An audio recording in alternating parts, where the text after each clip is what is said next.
Hi ಎಲ್ಲ guys, ನಮಸ್ಕಾರ. Welcome back to my YouTube channel. So guys ಎಲ್ಲ ಹೇಗಿದ್ದೀರಾ, ಏನು ಮಾಡ್ತಾ ಇದ್ದೀರಾ ಅಂತಂದು ಬನ್ನಿ ಇವತ್ತಿನ ಟಾಪಿಕ್ಗೆ ಹೋಗೋಣ. ಗೈಸ್, ನಿನ್ನೆ ತಾನೇ ಒಂದು ಯೂಟ್ಯೂಬು ಯಾವ ಥರ ಪೇ ಮಾಡುತ್ತೆ, ಮಾನಿಟೈಸೇಷನ್ ಆನ್ ಆದಮೇಲೆ ಪೇ ಮಾಡುತ್ತಾ ಅಥವಾ ಮಾನಿಟೈಸೇಷನ್ ಆನ್ ಆಗೋಕ್ಕಿಂತ ಮುಂಚೆನೇ ಅರ್ನಿಂಗ್ಸ್ ಆಗ್ತಾ ಇರುತ್ತಾ ಅಂತ ಸುಮಾರು ಜನಕ್ಕೆ ಡೌಟ್ ಇರುತ್ತೆ. ಸೊ ಅದನ್ನು ಕ್ಲಾರಿಫೈ ಮಾಡೋದಕ್ಕೆ ಪ್ರೀವಿಯಸ್ ವೀಡಿಯೋ ಬಿಟ್ಟಿದ್ದೀನಿ. ಸೊ ಯಾರ್ಯಾರೆಲ್ಲ ಆ ವಿಡಿಯೋ ಇನ್ನೂ ನೋಡಿಲ್ಲ, ಸೊ ದಯವಿಟ್ಟು ಹೋಗಿ ನೋಡ್ಕೊಬನ್ನಿ. ಪ್ರೀವಿಯಸ್ ವೀಡಿಯೋನೇ ನನ್ನ ಯೂಟ್ಯೂಬ್ ಚಾನಲಲ್ಲಿ ಪ್ರೀವಿಯಸ್ ವೀಡಿಯೋನೇ ಇದಿದೆ. ಸೊ ಹೋಗಿ ವಿಸಿಟ್ ಮಾಡಿ ಯೂಟ್ಯೂಬ್ ಚಾನಲ್ನ ನೋಡ್ಕೊಬನ್ನಿ. ಅದನ್ನ ಅದ್ರ ಬಗ್ಗೆ ಒಂದು ಸ್ವಲ್ಪ ಕ್ಲಾರಿಟಿ ಸಿಗುತ್ತೆ ಗೈಸ್. ಯಾಕಂದರೆ ಸುಮಾರು ಜನ ಕನ್ಫ್ಯೂಸ್ ಮಾಡ್ಕೊತಾ ಇರ್ತೀರ, ನನಗೆ ಯೂಟ್ಯೂಬು ಸ್ಟಾರ್ಟಿಂಗಿಂದನೇ ಪೇ ಮಾಡುತ್ತಾ ಅಥವಾ ಮಾನಿಟೈಸೇಷನ್ ಆನ್ ಆಗೋವರೆಗೂ ವೆಯ್ಟ್ ಮಾಡಬೇಕಾ, ಯಾವ ಥರ ಏನು ಎತ್ತ ಅಂತ ಸುಮಾರು ಜನ ಪ್ಲ್ಯಾನಿಂಗಲ್ಲಿ ಮತ್ತು ಕನ್ಫ್ಯೂಷನ್ಸ್ ತುಂಬ ಜಾಸ್ತಿ ಇರುತ್ತೆ. ಅದಕ್ಕೋಸ್ಕರ ಅದು ವೀಡಿಯೋ ಮಾಡಿಬಿಟ್ಟಿದ್ದೀನಿ, ಕಂಪ್ಲೀಟ್ ಇನ್ ಡೀಟೇಲಾಗಿ ಹೇಳಿದ್ದೀನಿ. ಸೊ ಆ ವಿಡಿಯೋ ನೋಡಿದ್ರೆ ಕಂಪ್ಲೀಟಾಗಿ ಇನ್ಫಾರ್ಮೇಷನ್ ಅಂದರೆ ಕ್ಲಾರಿಟಿ ಸಿಕ್ಬಿಡುತ್ತೆ ನಿಮಗೆ ಗೈಸ್. ಬನ್ನಿ, ಇವತ್ತಿನ ಟಾಪಿಕ್ ಏನಂದರೆ, ಸುಮಾರು ಜನ ಇವಾಗ ಎನ್ಕ್ವೈರೀಸ್ ಮಾಡ್ತಾ ಇದ್ದೀರಾ, ಏನಕ್ಕೆ ಎಲ್ಲ ಯೂಟ್ಯೂಬ್ಗೆ ಜಂಪ್ ಆಗ್ತಿದ್ದಾರೆ, ಯೂಟ್ಯೂಬಲ್ಲಿ ಇನ್ವಾಲ್ವ್ಮೆಂಟ್ ತೋರಿಸ್ತಿದ್ದಾರೆ, ಯೂಟ್ಯೂಬಲ್ಲಿ ಸ್ಟಾರ್ಟ್ ಮಾಡ್ತಿದ್ದಾರೆ ಎಕ್ಸೆಟ್ರಾ. ಸುಮಾರು ಜನಕ್ಕೆ ಡೌಟ್ ಇದ್ದೇ ಇರುತ್ತೆ ಗೈಸ್. ಇವಾಗ ನಾನು ಇದಕ್ಕೆ ಒಂದೇ ಒಂದು ಕ್ಲಾರಿಟಿ ಕೊಡೋಕ್ಕೇನು ಹೋಗ್ತೀನಿ ಅಂದರೆ, ಮನುಷ್ಯ ಅಂದಮೇಲೆ ಪ್ಯಾಷನ್ ಇದ್ದೇ ಇರುತ್ತೆ ಗೈಸ್. ಯಾವುದಾದ್ರೂ ಒಂದು ವಿಷಯದಲ್ಲಿ ಪ್ಯಾಷನ್ ಅನ್ನೋದು ಇದ್ದೇ ಇರುತ್ತೆ. ಸೊ ಆ ಪ್ಯಾಷನ್ನಿಂದ ನನಗೆ ದುಡ್ಡು ಮಾಡೋಕ್ಕೆ ಆದರೆ ಏನಕ್ಕೆ ಬೇರೆದಕ್ಕೆ ಕಷ್ಟ ಬಿಡಲಿ ನಾನು. ಸೊ ಎಲ್ಲರೂ ಇದನ್ನು ಥಿಂಕ್ ಮಾಡ್ತಾರೆ. ಇವಾಗ ನನಗೆ ಪ್ಯಾಷನ್ ಬಂದ್ಬಿಟ್ಟು ಲೈಕ್ ಡ್ರಾಯಿಂಗು, ಸ್ಕೆಚಿಂಗು, ಪೇಂಟಿಂಗು, ಈ ಥರದ್ದು ಏನೋ ಒಂದು ಇಂಟ್ರೆಸ್ಟ್ ಇರುತ್ತೆ ಅಥವಾ ಪ್ಯಾಷನ್ ಇರುತ್ತೆ ಅಥವಾ ಹಾಬಿ ಇರುತ್ತೆ. So photographing, video shooting, film making, short movie making, reels, dance, ಈ ಥರದ್ದು ಸುಮಾರು ಜನಕ್ಕೆ ಅವ್ರದ್ದೇ ಆದ ಓನ್ ಟ್ಯಾಲೆಂಟ್ಸ್ ಇರುತ್ತೆ. ಇವಾಗ ಏನಾಗ್ತಿದೆ, ಅರ್ನಿಂಗ್ಸು ದುಡ್ಡುಗೋಸ್ಕರ ಅಂದರೆ ನಾನೊಂದು ಬೆಟರ್ ಲೈಫ್ ಲೀಡ್ ಮಾಡಬೇಕು ಅಂದ್ಬಿಟ್ಟು ಎಲ್ಲ ಏನು ಮಾಡ್ತಿದ್ದಾರೆ, ಒಳ್ಳೆ ಎಜುಕೇಷನ್ ತಗೊಂಡು IT ಎಂಪ್ಲಾಯೀಸು, IT ಕಂಪ್ನಿಲಿ ಕೆಲಸ ಮಾಡೋದು ಎಕ್ಸೆಟ್ರಾ ಅವರು ಈ ಥರ ಅಂದರೆ ಒಂದು ಪ್ಯಾಷನ್ನು, ಒಂದು ಹಾಬಿ, ಈ ಥರದನ್ನೆಲ್ಲ ಬಿಟ್ಟು ಅವ್ರ ಕನಸು ಆಸೆಗಳನ್ನ ಬಿಟ್ಟು ಕೆಲವೊಂದು ಜಾಬ್ಗಳಿಗೆ ಜಾಯ್ನ್ ಆಗಿ ಅದರಲ್ಲಿ 30K 40K 50K ಸ್ಯಾಲ್ರಿ ತಗೊಂಡು ಒಂದೊಳ್ಳೆ ಲೈಫ್ ಲೀಡ್ ಮಾಡಬೇಕು ಅಂತ ಪ್ಲ್ಯಾನ್ ಮಾಡ್ಕೊಂಡು ಹೋಗ್ತಿದ್ರು. ಸೊ ಇವಾಗ ಏನಾಗ್ತಿದೆ, ಸುಮಾರು ಜನನ ಕೆಲಸದಿಂದ ಕಿತ್ತಾಕ್ತಿದ್ದಾರೆ ಗೈಸ್. ಸೊ ಇವಾಗ IT ಎಂಪ್ಲಾಯೀಸ್ ಅಂತ ಬಂದಾಗಲೇ ಸುಮಾರು ಕಂಪ್ನಿಗಳಲ್ಲಿ 5,000ದಿಂದ 10,000 ಜನ, 2,000 ಜನ, 3,000 ಜನ ಈ ಥರ ಲೇ ಆಫ್ ಕೊಡ್ತಿದ್ದಾರೆ. ಸೊ ಲೇ ಆಫ್ ಕೊಟ್ಬಿಟ್ಟು ಕಳಿಸೋದ್ರಿಂದ ಏನಾಗ್ತಿದೆ, ಎಲ್ಲರಿಗೂ ಇತ್ತೀಚೆಗೆ ತುಂಬ ಭಯ ಸ್ಟಾರ್ಟ್ ಆಗಿದೆ ಗೈಸ್. ಇವಾಗ ಎಷ್ಟೋ ಜನನು ಕೆಲಸದಿಂದ ತೆಗಿತಿದ್ದಾರೆ. ಇವಾಗ ನನ್ನ ಟರ್ನ್ ಯಾವಾಗ, ನನಗೆ ಯಾವಾಗ ಬರುತ್ತೋ ಲೇ ಆಫು, ನನಗೆ ಯಾವಾಗ ಕಿತ್ತಾಕ್ತಾರೋ. ಸೊ ಇದು ಮೇಜರಾಗಿ ಇದು ಡ್ಯಾಮೇಜ್ ಆಗ್ತಿರೋದು ಬಂದ್ಬಿಟ್ಟು AI ಟೆಕ್ನಾಲಜಿಯಿಂದ. ಸೊ AI ಟೆಕ್ನಾಲಜಿಯಿಂದ ಎಷ್ಟೋ ಜನರು ಕೆಲಸ ಕಳ್ಕೊತಿದ್ದಾರೆ. ಏನಕ್ಕೆ ಅಂದರೆ ಎಲ್ಲ AIಗೆ ಕೆಲಸ ಹೇಳ್ಕೊಡ್ತಿದ್ದಾರೆ. AIಗೆ ಅಂದರೆ ಒಂದು ಮಿಷಿನ್ ಗೈಸ್. ಇವಾಗ ಫಾರ್ ಎಕ್ಸಾಂಪಲ್ ಒಂದೇನು ಹೇಳಕ್ಕೆ ಕೊಡ್ತೀನಿ ಅಂದರೆ, ಒಬ್ಬ ಮನುಷ್ಯನ ಹೈರ್ ಮಾಡ್ಕೊಂಡು ನೀವು ತಿಂಗಳ 20,000, 10,000, 5,000, 12,000, 30,000, 40,000 ಈ ಥರ ಪೇ ಮಾಡೋ ಬದಲು AIಗೆ ಟ್ರೈನ್ ಮಾಡಿಬಿಟ್ಟು AIನೇ ಅದೊಂದು ಮಿಷಿನ್ನ ತಂದು ಇಟ್ಕೊಂಡ್ರೆ, ಸೊ ಒಬ್ಬ ಮನುಷ್ಯ ಒಂದು 5 ಜನ 10 ಜನ ಮಾಡೋ ಮನುಷ್ಯ ಕೆಲಸನ ಒಂದು AI ಮಾಡ್ತಿದೆ. ಅದಾದಮೇಲೆ ಒನ್ ಟೈಮ್ ಇನ್ವೆಸ್ಟ್ಮೆಂಟು, ಸರ್ವೀಸು 3 ತಿಂಗಳಿಗೋ 6 ತಿಂಗಳಿಗೋ ಒಂದ್ಸತಿ ಸರ್ವೀಸ್ ಮಾಡಿಸ್ಬೇಕಾಗುತ್ತೆ. ಆಮೇಲೆ ಅದಕ್ಕೆ ಎಕ್ಸೆಟ್ರಾ ಚಾರ್ಜಿಂಗ್ ಬೇಕಾಗುತ್ತೆ. ಚಾರ್ಜಿಂಗ್ ಏನು ತುಂಬ ಕಡಿಮೆ ಇರುತ್ತೆ ಎಲೆಕ್ಟ್ರಿಕ್ಕು. ಸೊ ಅದಾದಮೇಲೆ ಪೆಟ್ರೋಲು ಡೀಸೆಲಿಂದ ಓಡೋದು ಕೆಲವೊಂದು ಮಿಷಿನ್ಗಳು ಬರುತ್ತೆ. ಸೊ ಅದನ್ನು ಇಂಪ್ಲಿಮೆಂಟ್ ಮಾಡ್ಕೊಂಡು AI ಟೆಕ್ನಾಲಜಿಯಿಂದ ಇದು ಮಾಡ್ತಾರೆ. ಆಮೇಲೆ ಇನ್ನೂ ಒಂದು ಏನು ಅಂದ್ಬಿಟ್ರೆ ಗೈಸ್, IT ಎಂಪ್ಲಾಯೀಸು ಮೇಜರಾಗಿ ಮಾಡೋದೇ ಲ್ಯಾಪ್ಟಾಪಲ್ಲಿ ಕೆಲಸನ. ಸೊ ಲ್ಯಾಪ್ಟಾಪ್ ವರ್ಕು ಆಲ್ಮೋಸ್ಟ್ ಆಲು AIಗೆ ಇದು ಮಾಡಿಕೊಟ್ಬಿಟ್ಟು ಟ್ರೈನ್ ಮಾಡಿಬಿಟ್ರೆ, ಅದು ಪ್ರೀಮಿಯಮ್ಶಿಪ್ ಇದ್ದರೆ ಪ್ರೀಮಿಯಮ್ಶಿಪ್ ಕಟ್ಕೊಂಡು ಹೋಗೋದು, ಇಯರ್ಲಿ ಪ್ರೀಮಿಯಮ್ಶಿಪ್ಪು. ಸೊ ಇವಾಗ 5 ಜನನೋ 10 ಜನನೋ ಮಾಡೋ ಕೆಲಸನ ಒಂದೇ ಒಂದು ಮಾಡ್ತಿದೆ ಅಂದಾಗ ರಿಸ್ಕ್ ತಗೊಳ್ಳೋಕ್ಕೆ ಎಲ್ಲ ರೆಡಿ ಇರ್ತಾರೆ. ಅದಾದಮೇಲೆ ಆನ್ ಟೈಮ್ ಮುಗಿಸುತ್ತೆ. ಸೊ ಟೈಮ್ ಲಿಮಿಟ್ ಇಟ್ಟರೆ ಕ್ಲೀನಾಗಿ ಮುಗಿಸ್ಕೊಡುತ್ತೆ, ಕೆಲಸ ಬೇಗ ಮುಗಿಸುತ್ತೆ. ಈ ರೀತಿ ಒಂದು ಬೆಸ್ಟ್ ಆಪ್ಷನ್ ಸಿಗಬೇಕಾದಾಗ ಆ್ಯಸ್ ಎ ಬಿಸ್ನೆಸ್ ಮ್ಯಾನ್ ಆಗಿ, as a business point of view ಇಂದ ಅವ್ರು ಅದ್ರ ಕಡೆ ಅದ್ರ ಕಡೆ ಮೂವ್ ಆಗೋಕ್ಕೆ ಟ್ರೈ ಮಾಡ್ತಾರೆ ಗೈಸ್. ಇವಾಗ ನನ್ನ ಹತ್ರ 5,000 ಜನ ಕೆಲಸದವ್ರು ಇದ್ದಾರೆ, ನಾನು 5,000 ಜನನೂ ಇಟ್ಕೊಂಡು ಇನ್ನೂ ಒಂದು AIನೂ ನಾನು ಹಾಕತ್ತೀನಿ, ಒಂದು 10 ಥರ AIನ ನಾನು ಇಂಪ್ಲಿಮೆಂಟ್ ಮಾಡ್ಕೊಂಡು ಕೆಲಸ ಮಾಡಿಸ್ತೀನಿ. ಅದಕ್ಕೂ ಒಂದು ಸ್ವಲ್ಪ ದುಡ್ಡು ಖರ್ಚಾದ್ರೂ ಪರವಾಗಿಲ್ಲ, ಇವ್ರೂ ಪಾಪ ಕೆಲಸ ಮಾಡಿ ದುಡ್ದಿದ್ದಾರೆ ನಮ್ಮ ಕಂಪ್ನಿಗೋಸ್ಕರ, ಇವ್ರೂ ಉಳಿಸ್ಕೋಬೇಕು ಅನ್ನೋರು ಯಾರೂ ಇಲ್ಲ, ತುಂಬ ಕಡಿಮೆ. ಯಾಕೆ ಅಂದರೆ ಇವರು ಕೂಡ ದುಡ್ಡನ್ನೇ AIಗೆ ಇನ್ವೆಸ್ಟ್ ಮಾಡಬೇಕಾಗುತ್ತೆ. ಇವರು ತೆಗಿತಾರ ಇದನ್ನೇ ಪ್ರಾಫಿಟ್ನೇ AI ಮೇಲೆ ಹಾಕಿದ್ರೆ ಸೊ ಏನು ಬರುತ್ತೆ ಅಲ್ಲಿ. ಸೊ ಅದಕ್ಕೆ ಏನು ಮಾಡ್ತಾರೆ, ಇವ್ರಿಗೆ ಲೇ ಆಫ್ ಕೊಡ್ತಾರೆ, ಇವ್ರನ್ನ ಒಂದಷ್ಟು ಜನ ಕೆಲಸದಿಂದ ತೆಗ್ದಾಕ್ತಾರೆ. ಫಾರ್ ಎಕ್ಸಾಂಪಲ್ 5,000 ಜನ ಕೆಲಸದವ್ರು ಇದ್ದಾರೆ ನನ್ನ ಅಂಡರಲ್ಲಿ ಅಂದಾಗ, ಸೊ ನಾನೇನು ಮಾಡ್ತೀನಿ, ಎಐನ ಕೂತ್ಕೊಂಡು ಸ್ಟಡಿ ಮಾಡ್ತೀನಿ, ಅಂದರೆ ನೋಡ್ತೀನಿ ಅದ್ರ ಬಗ್ಗೆ ಅದು ಹೆಂಗೆ ವರ್ಕ್ ಮಾಡುತ್ತೆ, ಯಾವ ರೀತಿ ಏನು ಎತ್ತ ಅಂದ್ಬಿಟ್ಟು. ಸೊ ಅದನ್ನೆಲ್ಲ ಕಂಪ್ಲೀಟಾಗಿ ರಿಸರ್ಚ್ ಮಾಡಿದಾಗ ನನಗೇನು ಅನಿಸುತ್ತೆ, ಓಕೆ ಇದು 10 ಜನ ಮಾಡೋ ಕೆಲಸ ಎಐ ಒಂದೇ ಮಾಡ್ತಿದೆ, ಸೊ ಆರಾಮಾಗಿ ಇದನ್ನು ಇಂಪ್ಲಿಮೆಂಟ್ ಮಾಡ್ಕೋಬೋದು. ಒಂದೇ ಒಂದು ಸಾಫ್ಟ್ವೇರ್ ಅಂದರೆ ಒಂದೇ ಒಂದು ಜಿಮೇಲ್ ಅಂದರೆ ಒಂದು ಜಿಮೇಲ್ ಐ ಡಿ ಹಾಕಿದ್ರೆ ಒಂದು 10 ಜನ ಮಾಡೋ ಕೆಲಸ ಮಾಡುತ್ತೆ. ಒಂದು 10 ಥರ ಒಂದು 15 ಥರ ಕ್ರಿಯೇಟ್ ಮಾಡ್ಕೊಂಡ್ರೆ ಸೊ ಓಕೆ, ಒಂದು 100, 200, 300 ಜನ ಮಾಡೋ ಥರ ಕೆಲಸ ಮಾಡುತ್ತೆ ಅಂದ್ಬಿಟ್ಟು ಏನು ಮಾಡ್ತೀನಿ, ಫಸ್ಟು ಒಂದು 500 ಜನನ 1000 ಜನನ ತೆಗ್ದಾಕ್ತೀನಿ. ಸೊ ಅದನ್ನು ಒಂದು 100 ಇದನ್ನು ಮಾಡಿಬಿಟ್ಟು ಒಂದು 100 ಎ ಐ ಜನ್ರೇಟ್ ಮಾಡಿಬಿಟ್ಟು ಅದನ್ನು ಆ ಸಾಫ್ಟ್ವೇರ್ಗಳನ್ನ ಹಾಕ್ತೀನಿ. ಸೊ ಅದ್ರ ಕೆಲಸ ಅದು ಮಾಡ್ತಾ ಇರುತ್ತೆ. ಸೊ ಇದು ಬೂಸ್ಟ್ ಮಾಡ್ತಿದ್ದಂಗೆ ಸೊ ನನಗೇನು ಅನಿಸುತ್ತೆ, ಇದನ್ನೇ ಎಕ್ಸ್ಟ್ರಾ ಮಾಡಬೇಕು ಅಂತ ಅನಿಸುತ್ತೆ. ಸೊ ಇದನ್ನೇ ಎಕ್ಸ್ಟ್ರಾ ಮಾಡಿದಾಗ ಇವ್ರಿಗೆ ಕೆಲಸ ಇರಲ್ಲ ಗೈಸ್, ಆಬ್ವಿಯಸ್ಲಿ. ಸೊ ಎಐಗೆ ಎಲ್ಲ ಕೆಲಸ ಕೊಟ್ಮೇಲೆ ನಾನು ಜನರಿಗೆ ಏನು ಕೆಲಸ ಕೊಡಲಿ, ಅಂದರೆ ಅಲ್ಲಿ ಕೆಲಸ ಮಾಡೋಕ್ಕಿರೋರಿಗೆ ಏನು ಕೆಲಸ ಕೊಡಲಿ, ಅವಾಗ ಏನು ಮಾಡ್ತೀನಿ, ನನಗೆ ಎಷ್ಟು ಬೇಕೋ ಲಿಮಿಟೆಡ್ ಒಂದು 500, 600, 1000 ಜನ ಬೇಡ, ಒಂದು 500 ಜನ ಹಿಡ್ಕೊಂಡು ಮಿಕ್ತವ್ರನ್ನೆಲ್ಲರಿಗೂ ಲೇ ಆಫ್ ಕೊಟ್ಬಿಟ್ಟು ಆರಾಮಾಗಿ ಎಐನ ಇದು ಮಾಡ್ಕೊತೀನಿ. ನಾನು ಒಂದು ಬಿಸ್ನೆಸ್ ಮ್ಯಾನಾಗಿ ಏನು ಥಿಂಕ್ ಮಾಡ್ತೀನಿ ಅಂದರೆ, ಇಫ್ ಇನ್ ಕೇಸ್ ಎಐ ಕೇಳಿ ಮಾಡೋಕ್ಕಾಗದೇ ಇರೋ ಕೆಲಸ ಕೆಲವೊಂದು ಇದ್ದರೆ, ಕೆಲವೊಂದು ಇರುತ್ತೆ ಗೈಸ್. ಇವಾಗ ಒಬ್ಬ ಮನುಷ್ಯನೇ ಏನೇ ಜನ್ರೇಟ್ ಮಾಡೋದು, ಸೊ ಅದ್ರ ಕೇಳಿ ಏನಾದರೂ ಆಗಲಿಲ್ಲ, ಅಥವಾ ಏನೋ ಒಂದು ಪ್ರಾಬ್ಲಮ್ ಆಯಿತು, ಏನೋ ಒಂದು ಗ್ಲಿಚ್ ಆಯಿತು, ಅಥವಾ ಏನೋ ಒಂದು ಆಯಿತು guys, etcetera etcetera etcetera. So ಆವಾಗ ಆ ಎಮರ್ಜೆನ್ಸಿ ಟೈಮಿಗೆ ಬೇಕಾಗುತ್ತೆ ಅಂದ್ಬಿಟ್ಟು ನಾನೊಂದು ಇದಕ್ಕೆ ಅಂತಲೇ ಒಂದು 200, 300 ಜನನ 500 ಜನನ ಇಟ್ಕೊಂಡಿರ್ತೀನಿ. ಅವ್ರಿಗೂ ಕೆಲಸ ಕೊಡ್ತಾ ಇರ್ತೀನಿ, ಬಟ್ ಮೇಜರ್ ಕೆಲಸ ಬಂದು ಎಐಗಳು ಮಾಡ್ತಾ ಇರುತ್ತೆ. ಇಫ್ ಇನ್ ಕೇಸ್ ಅದ್ರ ಕೈಲಿ ಆಗದಿರೋ ಕೆಲಸನೆಲ್ಲ ಇವ್ರ ಕೈಲಿ ಇವ್ರಿಗೆ ಪುಷ್ ಮಾಡಿಸಿ ಹ್ಯೂಮನ್ ಬೀಯಿಂಗ್ ಕೈಲಿ ಮಾಡಿಸ್ತೀನಿ. ಸೊ ಅದಕ್ಕೋಸ್ಕರ ನಾನು ಹ್ಯೂಮನ್ಸ್ನ ಇಟ್ಕೊತೀನಿ. ಸೊ ನಾನು ಒಂದು ಕಂಪ್ನಿ ಓನರಾಗಿ ಈ ಥರ ಇದು ಮಾಡಿದರೆ ನಾನು ಈ ಥರ ಥಿಂಕ್ ಮಾಡ್ತೀನಿ, as a business point of ವ್ಯೂಯಿಂದನೇ ಥಿಂಕ್ ಮಾಡಬೇಕು ಅಂತಂದರೆ. ಸೊ ಅವ್ರದ್ದು ತಪ್ಪು ಅನ್ನೋಕ್ಕಾಗಲ್ಲ. ಸೊ ಈ ರೀತಿ ತುಂಬ ಕೆಲಸಗಳು ಹೋಗ್ತಾ ಇರೋದ್ರಿಂದ ಏನು ಮಾಡ್ತಿದ್ದಾರೆ ಇವಾಗ ಗೈಸ್, ಇವಾಗ ಏನಾಗ್ಬಿಡುತ್ತೆ, ಸಿಂಪಲಾಗಿ ಹೇಳಬೇಕು ಅಂದರೆ ಒಂದು 5 ವರ್ಷ, 10 ವರ್ಷ, 15 ವರ್ಷನ ಕೆಲಸ ಮಾಡಿರ್ತಾರೆ.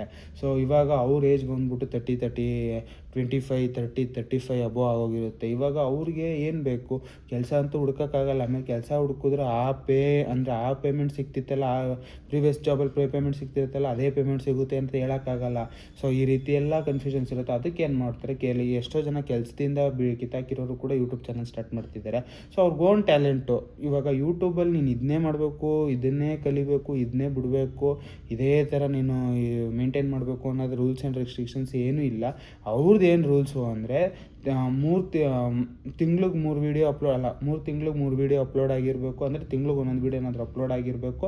ಅದಾದಮೇಲೆ 500 subscribers plus 3000 watch hours complete ಆದಾಗ ಒಂದಿಷ್ಟು ಆಪ್ಷನ್ಸ್ ನಾವು ಎನೇಬಲ್ ಮಾಡ್ತೀವಿ. ಸೊ ಇದರಿಂದ ಅರ್ನಿಂಗ್ ಸ್ಟಾರ್ಟ್ ಆಗುತ್ತೆ. ಅದಾದಮೇಲೆ 1000 subscribers plus 4000 watch hour complete ಆದರೆ ಕಂಪ್ಲೀಟಾಗಿ ನಿಮಗೆ full watch patch ads ads run ಆಗೋದು, ರೆವಿನ್ಯೂ ಎಲ್ಲ ಓಪನ್ ಮಾಡಿಕೊಡ್ತೀವಿ. ಸೊ ಅದರಿಂದ ನೀವು ಅರ್ನಿಂಗ್ಸ್ ಇಷ್ಟೇ ಅವ್ರ ರೂಲ್ಸ್ ಇರೋದು. ಅದು ಬಿಟ್ಟು ನೀವು ಇದೇ ಕ್ಯಾಟಗರಿ ಬಿಡಬೇಕು, ಈ ಥರನೇ ಬಿಡಬೇಕು ಅಂತೇನಿಲ್ಲ. ಕೆಲವೊಂದು ಕಂಟೆಂಟ್ಗಳನ್ನ ಬಿಡೋಂಗಿಲ್ಲ. ಸೊ 18+ ಕಂಟೆಂಟ್ಸು, ಈ ಥರ ಕೆಲವೊಂದು ರಿಸ್ಟ್ರಿಕ್ಟೆಡ್ ಕಂಟೆಂಟ್ಸ್ ಇರುತ್ತೆ, ಅದನ್ನೇ ಬಿಡೋಂಗಿಲ್ಲ. ಮತ್ತು ಬ್ಲಡ್ನ ಕ್ಯಾಪ್ಚರ್ ಮಾಡೋಂಗಿಲ್ಲ. ಫಾರ್ ಎಕ್ಸಾಂಪಲ್, ಯಾವುದಾದ್ರೂ ದೇವಸ್ಥಾನಕ್ಕೆ ಹೋಗಿರ್ತೀರ, ಅಲ್ಲೇನೋ ಒಂದು ಪದ್ಧತಿ ಇರುತ್ತೆ ಬಲಿ ಕೊಡೋದು, ಅಂದರೆ ಪ್ರಾಣಿ ಬಲಿ ಕೊಡೋದು, ಆ ಥರ ಏನೋ ಒಂದಿರುತ್ತೆ, ಕುರಿ ಕೋಳಿ ಈ ಥರ ಬ್ಲಡ್ನ ಕ್ಯಾಪ್ಚರ್ ಮಾಡಿ ಹಂಗೆ ಲೈವಾಗಿ ಬಿಡೋಂಗಿಲ್ಲ, ಅದನ್ನ ಬ್ಲರ್ ಮಾಡಿ ಬಿಡಬೇಕಾಗುತ್ತೆ. ಸೊ ಈ ಥರ ಒಂದು ರೂಲ್ಸ್ ಆ್ಯಂಡ್ ರೆಗ್ಯುಲೇಷನ್ಸ್, ರಿಸ್ಟ್ರಿಕ್ಷನ್ಸ್ ಇರುತ್ತೆ. ಅದು ಬಿಟ್ಟರೆ ಬೇರೆ ಇನ್ನೇನು ಇಲ್ಲ ಗೈಸ್ ಯೂಟ್ಯೂಬಲ್ಲಿ. ಅದು ಬೇರೆಯವ್ರದ್ದು ಕಂಟೆಂಟ್ನ ಕಾಪಿ ಮಾಡಿ ಪೇಸ್ಟ್ ಮಾಡೋಂಗಿಲ್ಲ, ಅದು ಕಾಪಿ ರೈಟ್ಸ್ ಆಗುತ್ತೆ, ಕಾಪಿ ರೈಟ್ ಸ್ಟ್ರೈಕ್ಸ್ ಬೀಳುತ್ತೆ. ಕೆಲವೊಂದು ಚಾನಲ್ಗಳು ಇವಾಗ ಫಾರ್ ಎಕ್ಸಾಂಪಲ್, ನೀವು ಯಾವ್ದಾರ ಒಂದು ಕ್ರಿಕೆಟ್ ಸ್ಟೇಡಿಯಮ್ಗೆ ಹೋಗಿರ್ತೀರ, ಅಲ್ಲಿ ಇದು ಮಾಡ್ತಾ ಇರ್ತೀರಾ, ಅಲ್ಲಿ ವೀಡಿಯೋ ರೆಕಾರ್ಡ್ ಮಾಡಿಬಿಡ್ತೀರಾ. ಸೊ ಆ ಥರದ್ದನ್ನೆಲ್ಲ ಬಿಡೋಕ್ಕಾಗಲ್ಲ, ಯಾಕಂದರೆ ಸ್ಟಾರ್ ಅವರು ಅದ್ರ ಮೇಲೆ ಕೋಟಿ ಇನ್ವೆಸ್ಟ್ ಮಾಡಿರ್ತಾರೆ. ಸೊ ಅದಕ್ಕೋಸ್ಕರ ಆ ಥರದ್ದು ಸ್ಟ್ರೈಕ್ಗಳು ಹಾಕ್ತಾರೆ. ಸೊ ಕಾಪಿ ರೈಟ್ಸ್ಗೂ ಸ್ಟ್ರೈಕ್ಗೂ ತುಂಬ ಡಿಫ್ರೆನ್ಸ್ ಐತೆ. ಕಾಪಿ ರೈಟ್ಸ್ ಬಿದ್ದರೆ ವಾಪಸ್ ತಗೋಬೋದು, ಸ್ಟ್ರೈಕ್ ಬಿದ್ದರೆ 2 to 3 ಸ್ಟ್ರೈಕ್ಸ್ ಲಿಮಿಟ್ ಅಂತಿರುತ್ತೆ. ಅದಕ್ಕಿಂತ ದಾಟ್ಕೊಂಡು 5 ಸ್ಟ್ರೈಕ್ ಕ್ರಾಸ್ ಆಯಿತು ಅಂದರೆ ನಿಮ್ಮ ಚಾನಲ್ನೇ ಸಸ್ಪೆಂಡ್ ಮಾಡೋಂಗಾಗುತ್ತೆ. ಸೊ ದಯವಿಟ್ಟು ಅದ್ರ ಬಗ್ಗೆ ಹುಷಾರಾಗಿರ್ರಿ ಗೈಸ್. ಅದ್ರ ಮೇಲೂ ಒಂದು ವೀಡಿಯೋ ಮಾಡಿಬಿಟ್ಟಿದ್ದೀನಿ. ಇನ್ನೊಂದು ಸ್ವಲ್ಪ ಕ್ಲಾರಿಟಿ ವೀಡಿಯೋ ಬೇಕು ಅಂದರೆ ಕಂಪ್ಲೀಟಾಗಿ ಅದ್ರ ಬಗ್ಗೆ ಮಾತಾಡ್ಬಿಡ್ತೀನಿ, ಕಾಪಿ ರೈಟ್ಸ್ಗೂ ಸ್ಟ್ರೈಕ್ಗೂ ಏನು ಡಿಫ್ರೆನ್ಸು ಅಂದ್ಬಿಟ್ಟು.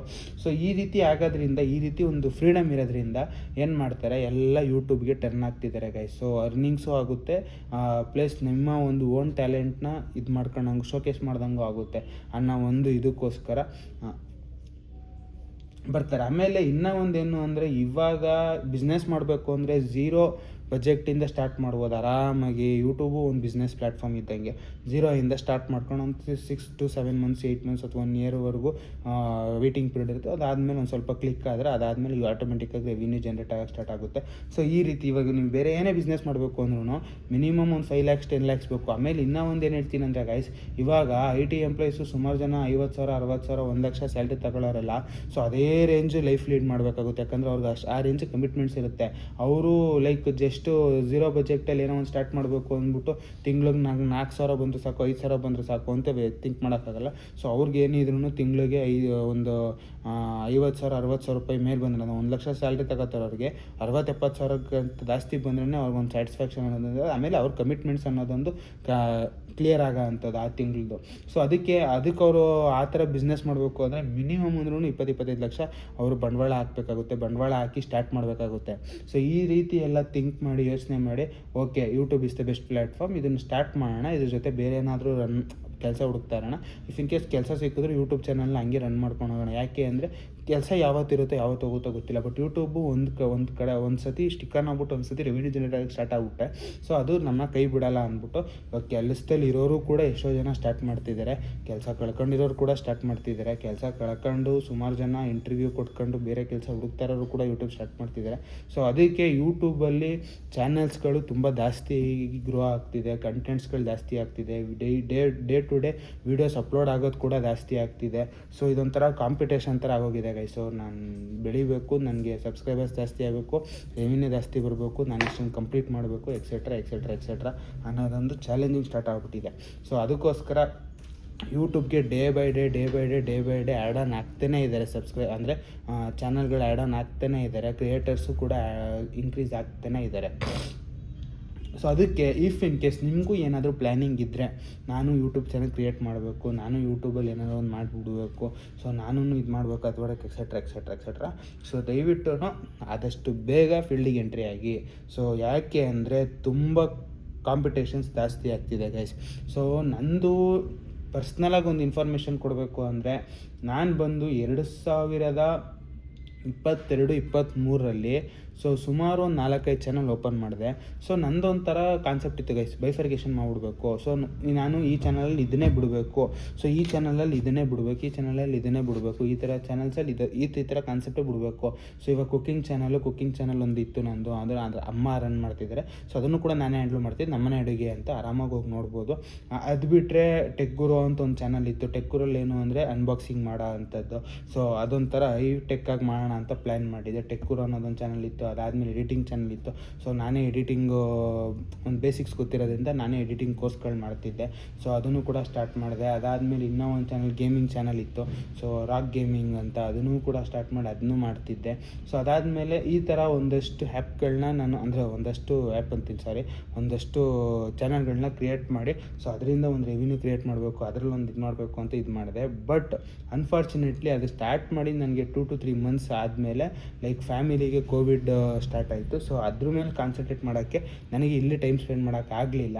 ಅದಕ್ಕಾಗಿ ಅದನ್ನು ಡ್ರಾಪ್ಔಟ್ ಮಾಡಿದೆ. ಅದಾದಮೇಲೆ ಡ್ರಾಪ್ಔಟ್ ಮಾಡಾದ್ಮೇಲೆ BCom ಸ್ಟಾರ್ಟ್ ಆಯಿತು. BComಲ್ಲಿ ಫುಲ್ಲು ಎಜುಕೇಷನ್ ಕಡೆ ಕಾನ್ಸಂಟ್ರೇಟ್ ಮಾಡೋಣ, ಫ್ರೆಂಡ್ಸು ಈ ಥರ ಓಡಾಡ್ಕೊಂಡು, ಸೊ ಅದ್ರ ಮೇಲೆ ಯೂಟ್ಯೂಬ್ ಮೇಲೆ ನಾನು ಕಾನ್ಸಂಟ್ರೇಟ್ ಮಾಡೋಕ್ಕೆ ಆಗಲಿಲ್ಲ. ಅದಾದಮೇಲೆ ಇವಾಗ ಹೊಸ ಚಾನಲ್ ಸ್ಟಾರ್ಟ್ ಮಾಡಿದ್ದೀನಿ. ಏನಕ್ಕೆ ಅಂದರೆ, ಹಳೆ ಚಾನಲ್ನ ನೀವು ತುಂಬ ವರ್ಷ ಆಗೈತೆ ಚಾನಲ್ ಕ್ರಿಯೇಟ್ ಆಗಿ ಅಂದರೆ ಅದನ್ನು ಗ್ರೋ ಮಾಡೋದು ತುಂಬ ಕಷ್ಟ ಇರುತ್ತೆ ಗೈಸ್. ಒಂದೇನು ಹೇಳ್ತೀನಿ, ಗ್ರೋ ಮಾಡಬೇಕು ಅಂತ ತುಂಬ ಕಷ್ಟ ಇರುತ್ತೆ. ನೀವೇನಾದರೂ ಆ ಥರ ಚಾನಲ್ಸ್ಗಳಿದ್ರೆ ದಯವಿಟ್ಟು ಅದನ್ನು ಅವಾಯ್ಡ್ ಮಾಡಿ, ಹೊಸ್ದಾಗಿ ಒಂದು ಚಾನಲ್ ಕ್ರಿಯೇಟ್ ಮಾಡ್ಕೊಳ್ಳಿ. ಮಾಡ್ಕೊಂಡು ಅದರಲ್ಲಿ ಡೇ ಟು ಡೇ ಅಪ್ಡೇಟ್ ಮಾಡ್ತಾನೆ ಇರ್ರಿ, ಯಾವುದೇ ಕಾರಣಕ್ಕೂ ನಿಲ್ಲಿಸ್ಬೇಡಿ. ಸೊ ನೀವು ರೀಲ್ಸ್ ಬಿಡ್ತಿರೋ ಅಥವಾ ಲೆಂತಿ ವೀಡಿಯೋಸ್ ಬಿಡ್ತಿರೋ ಅದು ನಿಮಗೆ ಬಿಟ್ಟಿದ್ದು.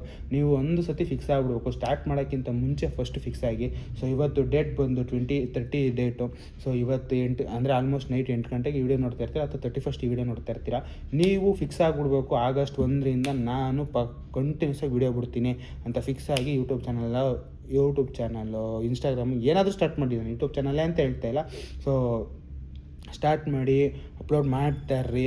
ಸೊ ನಿಮಗೆ ಒಂದು ದಿನಕ್ಕೆ ಒಂದೊಂದು ವೀಡಿಯೋ ಮಾಡೋಕ್ಕೆ ಬಿಡೋಕ್ಕಾಗಲಿಲ್ಲ ಅಂದ್ರೂ ಫಸ್ಟು ಫಿಕ್ಸ್ ಆಗಿ ಗಾಯ್ಸ್, ಫಸ್ಟು ಫಿಕ್ಸ್ ಆಗಬೇಕು. ಸೊ ನಾನು 1ನೇ ತಾರೀಕು ಅಂದರೆ ನನ್ನ ಪ್ರಕಾರ ಸ್ಯಾಟರ್ಡೇ ಬಿಡುತ್ತೆ, ಬೇಡ ಸೆಕೆಂಡ್ ಬೇಡ, ಥರ್ಡು ಆಗಸ್ಟ್ 3 ಬಿಡಬೇಕು. ಸೊ ಮಂಡೇ, ವೆಡ್ನಸ್ಡೇ, ಸ್ಯಾಟರ್ಡೇ ಈ 3 ದಿನ ಕಂಪಲ್ಸರಿ ನನ್ನ ಒಂದು ವೀಡಿಯೋಸ್ ಅಥವಾ ಶಾರ್ಟ್ಸು ಅಪ್ಲೋಡ್ ಆಗಲೇಬೇಕು. ಈ 3 ದಿನ ಟಾರ್ಗೆಟ್ ಇಟ್ಕೊಳ್ಳಿ. ನನಗೆ ಇನ್ನೂ ಬೆಸ್ಟ್ ಐಡಿಯಾ ಬೇಕು ನಿಮಗೆ ಅಂದರೆ 3 ದಿನ ಈ ಟೈಮಿಂಗ್ಸಿಗೆ ಅಪ್ಲೋಡ್ ಆಗುತ್ತೆ. 3 ದಿನ ಮಧ್ಯಾಹ್ನ 3 ಗಂಟೆಗೆ ಇಷ್ಟು ವೀಡಿಯೋಸ್ ಅಪ್ಲೋಡ್ ಆಗುತ್ತೆ. 3 ದಿನ 3 ಗಂಟೆಗೆ ವಾರದಲ್ಲಿ 3 ವೀಡಿಯೋಸು ಪಕ್ಕ ಅಪ್ಲೋಡ್ ಆಗುತ್ತೆ. ಸಂಡೇ ರಜೆ ಇರುತ್ತೆ, ಸಂಡೇ ಆಗಲ್ಲ. ಸಂಡೇ ಈ 3 ವೀಡಿಯೋನು ಓಡೋಕ್ಕೆ ಟೈಮ್ ಕೊಟ್ಬಿಡಿ. Monday Wednesday Saturday, Monday Wednesday Saturday, Monday Wednesday Saturday ಈ ಥರ ಅಪ್ಲೋಡ್ ಮಾಡ್ಕೊ ಹೋಗಿ. ಯಾಕೆ ಅಂದರೆ ಗೈಸ್ ನಾನು ಒಂದೇನು ಹೇಳ್ತೀನಿ ಅಂದರೆ, ನಿಮ್ಮ ವ್ಯೂವರ್ಸ್ನ ಯಾವಾಗ ನೀವು ಟೈಮ್ ಫಿಕ್ಸ್ ಮಾಡಿ ಹಿಡ್ಕೊತೀರೋ ಸೊ ಆವಾಗ ನೀವು ಗೆದ್ದಂಗೆ. ಇವಾಗ ಓಕೆ ಡೈಲಿ 8 ಗಂಟೆಗೆ ನನ್ನ ವೀಡಿಯೋಸ್ ಬರುತ್ತೆ. ಇವಾಗ ಎಷ್ಟೋ ಜನ ಡೈಲಿ 8 ಗಂಟೆಗೆ ಒಂದು ವೀಡಿಯೋ ಬರುತ್ತೆ, ಇವತ್ತು ಯಾವ ಥರ ಕಾನ್ಸೆಪ್ಟ್ ಬಿಡ್ತಾನೆ ನೋಡಬೇಕು, ಇವತ್ತು ಯಾವ ಥರ ಅವ್ನು ಇದು ಮಾಡ್ತಾನೆ ವೀಡಿಯೋ ಮಾಡ್ತಾನೆ ನೋಡಬೇಕು. ಸೊ ಅಪ್ಲೋಡ್ ಮಾಡಬೇಕು. ಸೊ ನನ್ನ ವೀಡಿಯೋಸ್ಗೆ ಆ ಥರ ತುಂಬ ಕಡಿಮೆ ಜನ ಇರ್ತಾರೆ. ಡೈಲಿ ವ್ಲಾಗ್ಸು ಈ ಥರ ಏನಾರು ಸ್ಟಾರ್ಟ್ ಮಾಡಿದ್ರೆ ಬೇಕಾದ್ರೆ ಅದಕ್ಕೆ ಇರುತ್ತೆ. ಅವಾಗ ನಾನಿವಾಗ ಜನರನ್ನ ನಾನು ಎಡಿಟ್ ಮಾಡಿಸ್ತಿರೋದು ಡೈಲಿ 8 ಗಂಟೆಗೆ ನನ್ನ ವೀಡಿಯೋಸ್ ಬರುತ್ತೆ ಅಂತ ನಾನು ನೆಕ್ಸ್ಟ್ ಬೇರೆ ಏನಾದರೂ ಚೇಂಜಸ್ ಮಾಡ್ಕೊಂಡಾಗ ಸೊ ಇದೇ ಟೈಮಿಂಗ್ಸ್ನ ಮೇಂಟೈನ್ ಮಾಡ್ಕೊಂಡು ಹೋದಾಗ ಅವ್ರಿಗೆ ಒಂಥರ ಓಕೆ 8 ಗಂಟೆಗೆ ಇವ್ನು ವೀಡಿಯೋಸ್ ಬರ್ತಿತ್ತು, 8 ಗಂಟೆಗೆ ಇವ್ನು ವೀಡಿಯೋಸ್ ಬರುತ್ತೆ, ಸೊ ಡೈಲಿ ನೋಡಬೇಕು ಅನ್ನೋ ಥರ ಒಂಥರ ಅಡಿಕ್ಷನು. ಸೊ ಈ ಥರ ಎಡಿಟ್ ಮಾಡಿಸ್ಬಿಟ್ಟಾಗ ವೆಯ್ಟ್ ಮಾಡ್ತಾರೆ ಜನ. ನೀವು ಸೋಮವಾರ 11 ಗಂಟೆ, ಈ ವಾರ ಇವತ್ತು 1 ಗಂಟೆಗೆ ಬಿಡೋಣ, ಇವತ್ತು 4 ಗಂಟೆಗೆ ಬಿಡೋಣ, 10 ಗಂಟೆಗೆ ಬಿಡೋಣ, ನೈಟ್ 12 ಗಂಟೆಗೆ ಬಿಡೋಣ, ಮಧ್ಯಾಹ್ನ 12 ಗಂಟೆಗೆ ಬಿಡೋಣ ಅಂತ ಒಂದೊಂದು ಟೈಮಿಗೆ ಬಿಟ್ಟಾಗ ಏನಾಗುತ್ತೆ ಕನ್ಫ್ಯೂಷನ್ಸ್ ಆಗುತ್ತೆ. ಒಂದು ಯಾವಾಗಲೂ ಬರುತ್ತೆ ಆಮೇಲೆ ನೋಡ್ಕೊಳ್ಳೋಣ ಬಿಡು ಅಂತ. ಎಂತಕ್ಕೆ ನಾನು ಇದನ್ನು ಹೇಳ್ತಿದ್ದೀನಿ ಅಂದರೆ ಗೈಸ್ ಸಿಂಪಲ್ಲಾಗಿ ಮಾನಿಟೈಸೇಷನಲ್ಲಿ ಹೇಳಿದ್ದೀನಿ ವಿಡಿಯೋದಲ್ಲಿ. ನೀವು ಬಿಟ್ಟು 24 ಅವರ್ಸಿಂದ 48 ಅವರ್ಸ್ ಅಷ್ಟರಲ್ಲಿ ಏನು ವ್ಯೂಸು ಏನು ಅವರ್ಸ್ ಕ್ಯಾಪ್ಚರ್ ಆಗುತ್ತೋ ಸೊ ಅದ್ರ ಮೇಲೆ ನಿಮ್ಮದು ಅರ್ನಿಂಗ್ಸು ಕ್ಯಾಲ್ಕುಲೇಟ್ ಆಗೋಕ್ಕೆ ಸ್ಟಾರ್ಟ್ ಆಗುತ್ತೆ. ಮುಂದಕ್ಕೆ ಹೆಂಗೆ ಹೊಡೆದ್ರು ಆ ಬೇಸ್ ಮೇಲೆ ನಿಮಗೆ 1000 ವ್ಯೂಸ್ಗೆ ಇಷ್ಟು ಅಮೌಂಟು ಅನ್ನೋದೊಂದು CPR ಏನೋ ಹೇಳ್ತಾರೆ ಅದಕ್ಕೆ. ಸೊ ಅದನ್ನು ಜನ್ರೇಟ್ ಮಾಡ್ಕೊಂಡು ಹೋಗ್ತಾರೆ. ಅದ್ರ ಮೇಲೆ ನಿಮಗೆ ಅಮೌಂಟು ಕೊಡ್ತಾರೆ. ಅದಕ್ಕೋಸ್ಕರ ನೀವು ವ್ಯೂವರ್ಸ್ನ ಆರಾಮಾಗಿ ಒಂದು ಸ್ಟಿಕ್ ಆನ್ ಮಾಡ್ಕೋಬೇಕು. ಒಂದು ಟೈಮ್ ಸ್ಟಿಕ್ ಆನ್ ಮಾಡ್ಕೊಂಡು ಅವ್ರಿಗೆ ಎಡಿಟ್ ಮಾಡಿಸಿ ಬಿಡಬೇಕಾಗುತ್ತೆ ವೀಡಿಯೋಸ್ನ. ಸೊ ಗೈಸ್ ಈ ವಿಡಿಯೋ ಒಂದು ಸ್ವಲ್ಪ ಲೆಂತಿ ಆಯಿತು, ಬಟ್ ಪರವಾಗಿಲ್ಲ, ಇನ್ಫಾರ್ಮೇಟಿವ್ ಆಗಿತ್ತು ಅಂತ ಅನ್ಕೋತೀನಿ ಅಂತ ಹೇಳ್ತಾ ಈ ವಿಡಿಯೋ ನಿಲ್ಲಿಸ್ತಾ. Guys love you lots of take care guys, bye guys, signing off guys.